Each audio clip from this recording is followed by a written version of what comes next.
Hello, listener. This is Jae Taylor. I am the author and your narrator for Dante's Disciple. I hope you've been enjoying the story. This is part 4, and if you look in the description, you can go back to part 1 and catch up on where we are. I'll do a polite reminder for likes and subs. I always appreciate the listeners that I have, and getting some more interaction on these videos would be phenomenal. But let's jump into the story.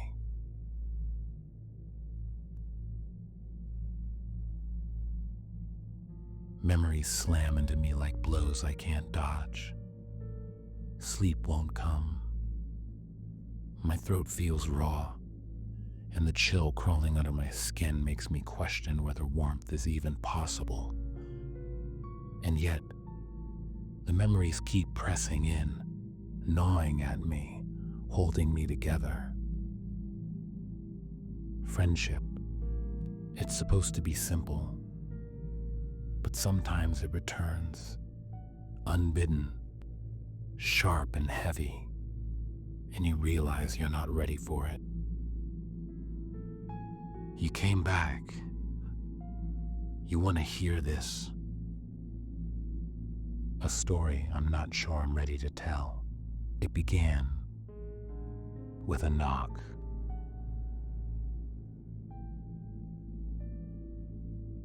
The knock came once, sharp and deliberate. It made me freeze mid-motion, my glass hovering halfway to my lips. The warmth of the liquor failed to anchor me. Instead, it felt like something fragile that could shatter at the slightest tremor. The second knock followed, heavier, resonating against the door like a pulse I could feel in my chest. The shadows in the room seemed to stretch, bending unnaturally along the corners. The light from the overhead fixture warping as if recoiling from the sound. I could feel the chill settle into the back of my neck, creeping down my spine. Isla's voice cut through the tension, small, uncertain.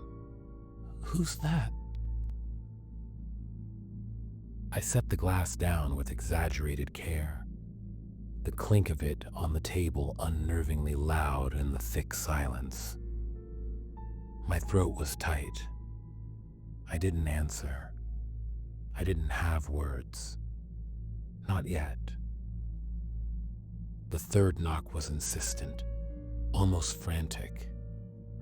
And then the voice, thin, trembling, pitched with a raw urgency. "Please, it's me, Sarah." I froze. The name alone pressed into the room like a weight I hadn't anticipated. My stomach tightened, a hollow pressure that I hadn't felt in years.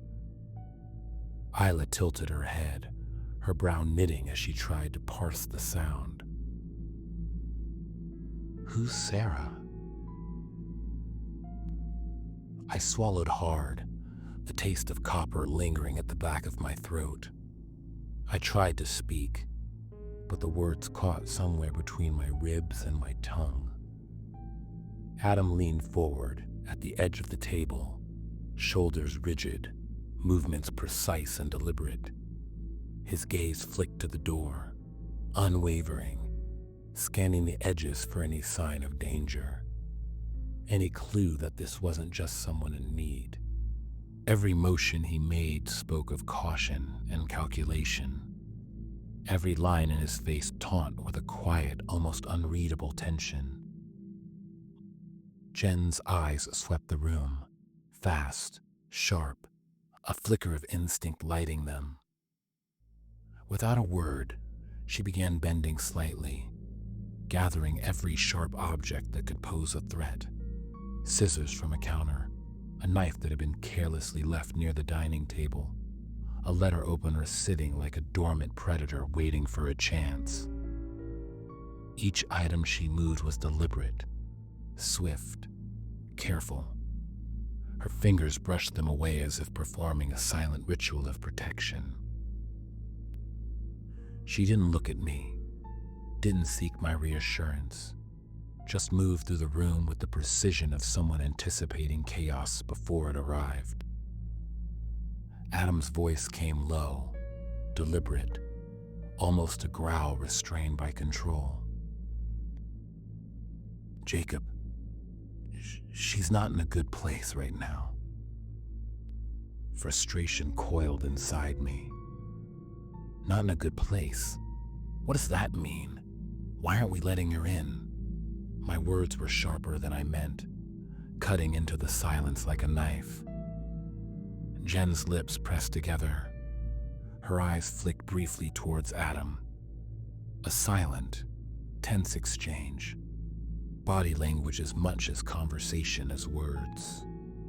I blame myself, Jacob. I introduced her to Sean. Do you remember that night? I did. The memory surfaced unbidden. The energy of that night, wild and vibrant, full of laughter and reckless excitement, before everything started shifting. The memory burned against my skull. The images indistinct, but weighted with an unspoken consequence. I swallowed, holding it back. Adam's jaw tightened, the muscles along his neck taut as he leaned slightly towards the door. She's fragile. Things got out of hand. His eyes, dark, unreadable, flicked to me for a fraction of a second. You weren't there for the fallout. Anger twisted in my chest. And leaving her out there? That's safer? Adam's gaze held mine, unwavering, edged with authority. If we bring her in, we do it carefully, step by step. Do you understand? The knocks persisted, louder now, urgent, ragged with desperation. Please, let me in. It's me, Sarah. Isla's small voice wove through the room, barely a whisper. Who is that? I said her name again, softer this time, letting it roll out like a prayer. Sarah. Adam shifted, subtle, his movements a silent argument with the unknown.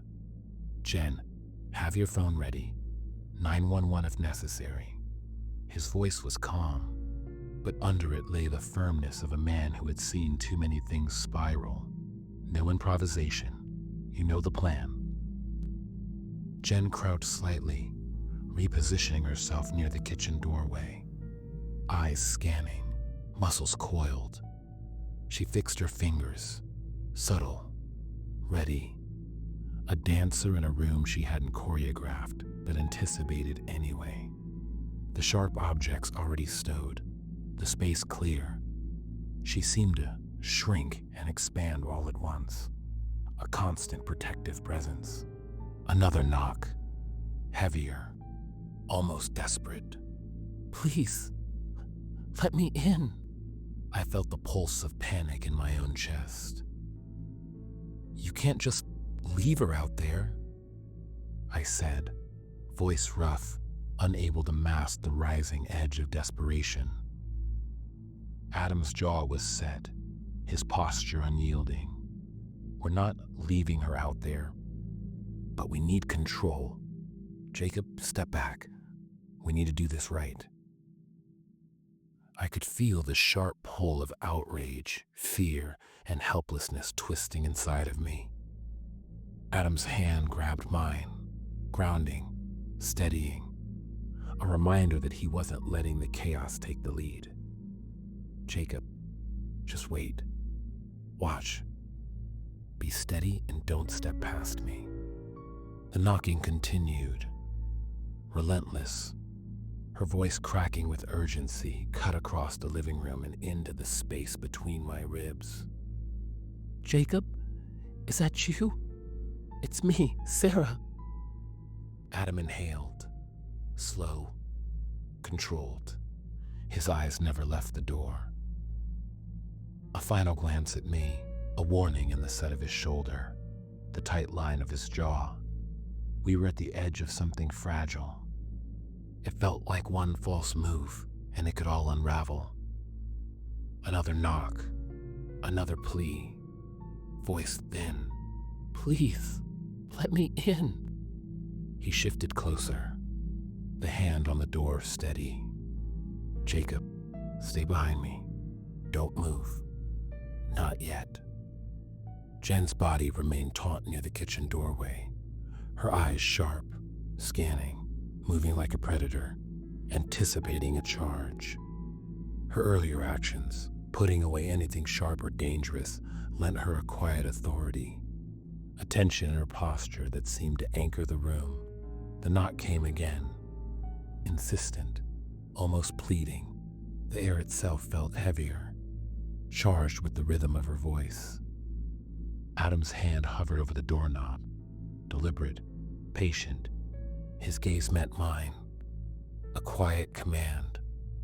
Watch, learn, be ready. He didn't speak of what would happen inside, only of preparation and caution. Jen motioned for Isla to rise from the couch and ushered her into the kitchen. I could feel the chill crawl into my chest, the shadows pressing closer, folding over the corner of the walls. Every knock, every tremor of her voice pressed the apartment further into a quiet tension I could almost touch. And then, finally, he moved the hand on the doorknob, slow, careful. The door inched open, revealing the dim outline of her through the narrow crack.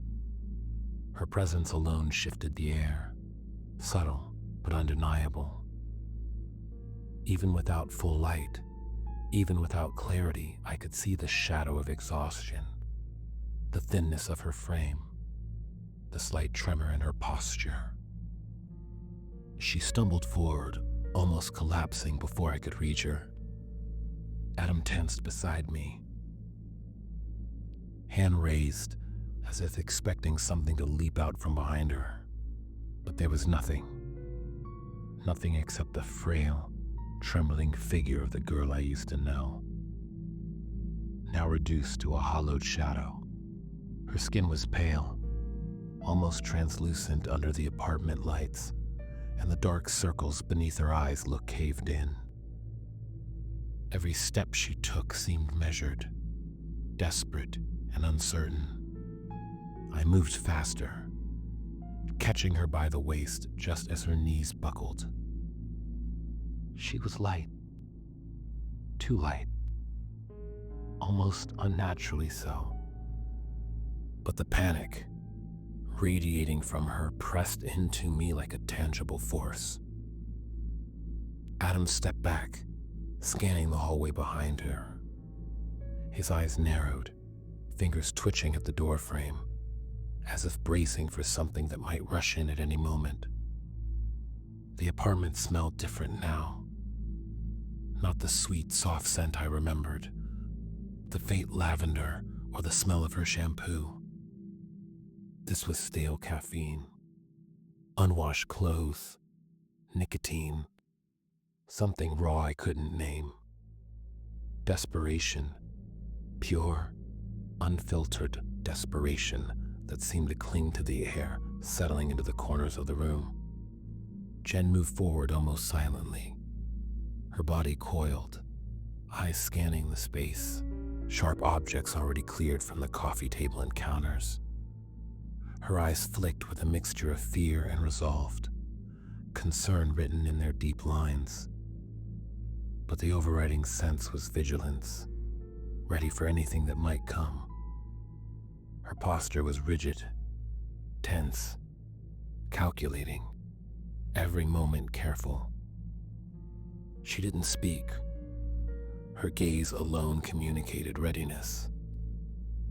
The silence between us was punctuated only by Sarah's labored breath, each inhalation dragging like a chain across floorboards. We got her inside. I guided her to the couch, helping her lower herself onto the cushions. She leaned forward, her face almost pressed to the fabric, hair falling in tangles over her eyes. Isla hovered in the kitchen doorway, silent and wide-eyed, barely daring to breathe.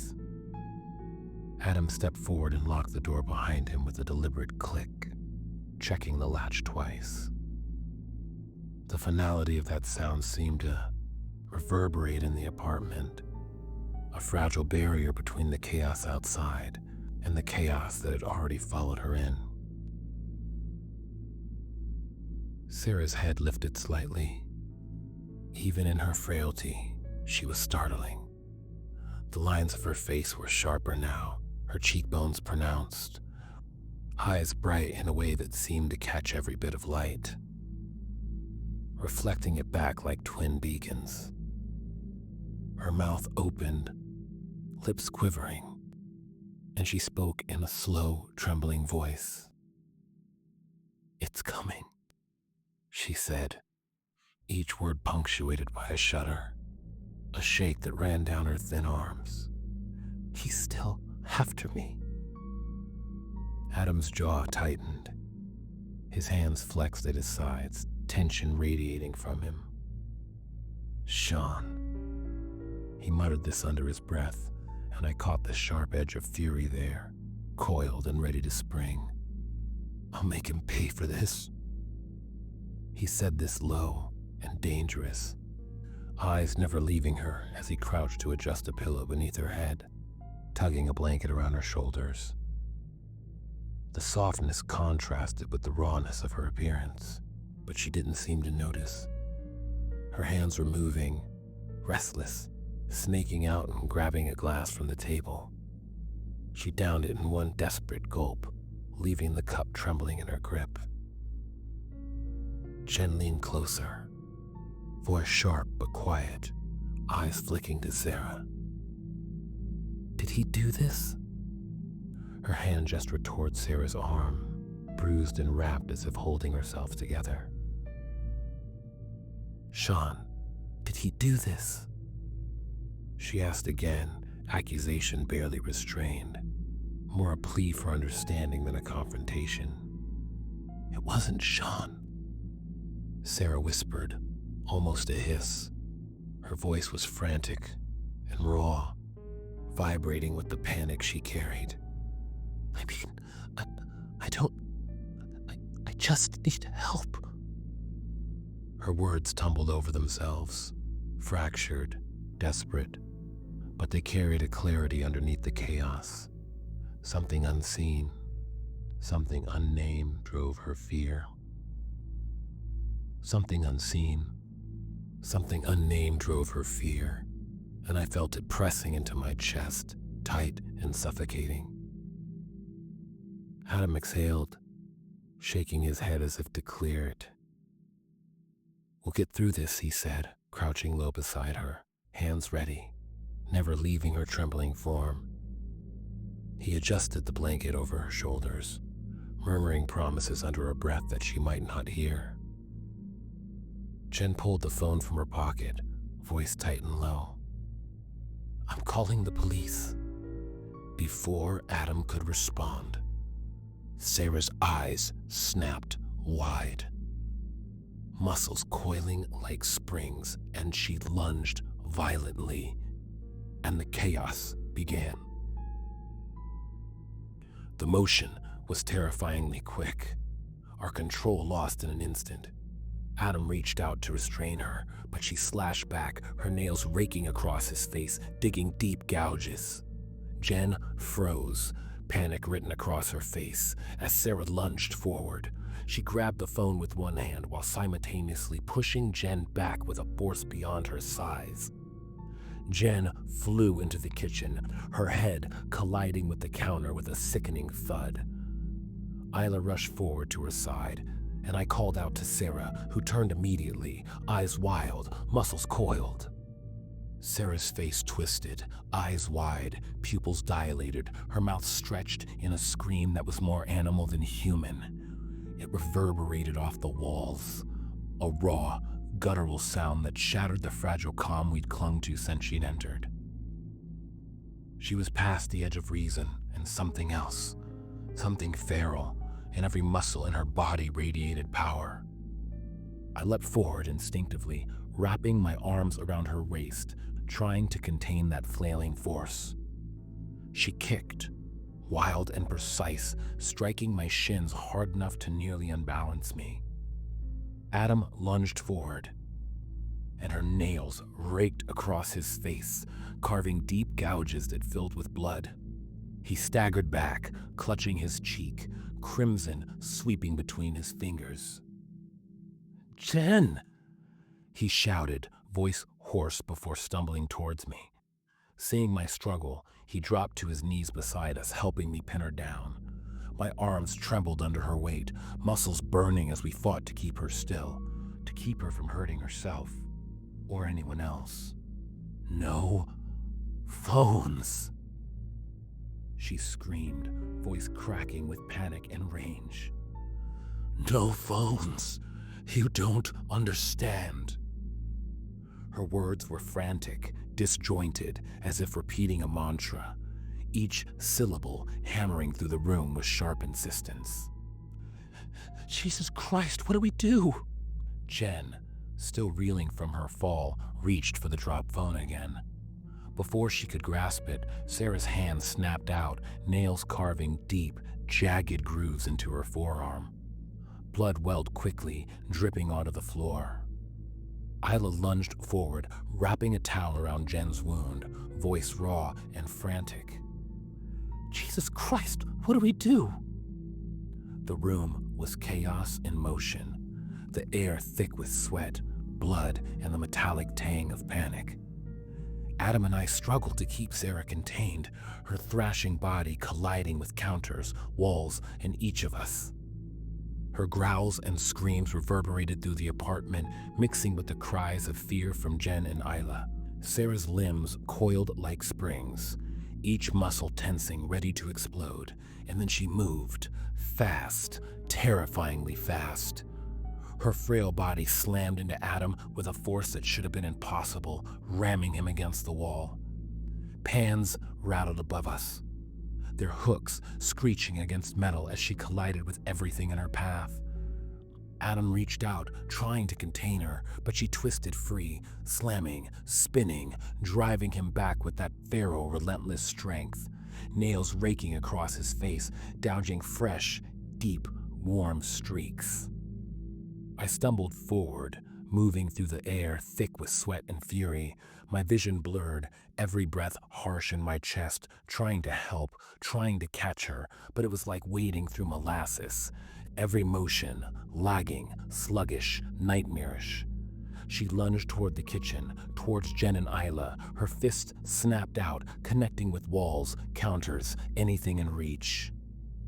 Isla backed against the counter, hands trembling, eyes wide and unblinking. Her phone slipped from her grasp, clattering against the floor. Panic curled her chest tight as she tried to reach it again. Her fingers hovered over the screen, knuckles white, breath uneven. An instinct seized her. She grabbed a cast iron pan from the counter and, slinging with everything she had, the metallic thud against Sarah's skull rang out like a gunshot in the cramped apartment. Sarah's head spun violently. Her body collapsed to the floor, trembling, a wet, dark blossom of blood spreading across the wood. Her eyes, wide, pupils dilated, seemed to catch the dim glow of Isla's phone, reflecting it back like twin lanterns, alive and accusing. Her lips moved in ragged, shuddering breaths. "It's too late.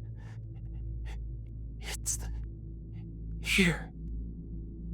Isla's chest heaved, sweat and fear slicking her skin, hands still gripping the pan as if it was the only thing keeping her alive.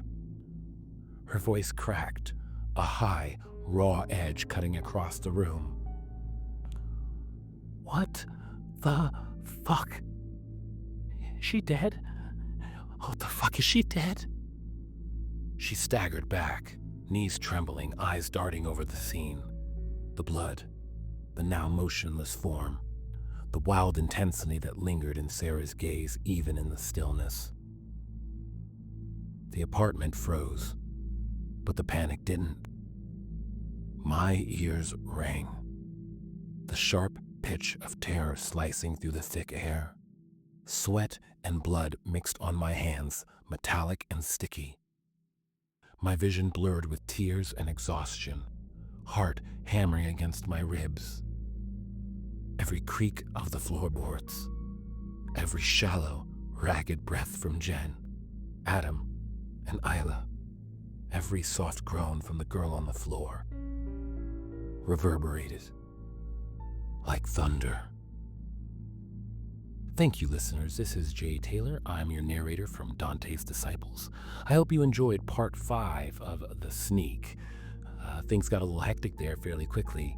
I'm really excited for part 6, which will be the final chapter in the story. If you're enjoying this channel and you've made it this far, go ahead and hit that like button, subscribe, maybe throw down a comment, let me know what you think, and feel free to share this with everyone who enjoys it.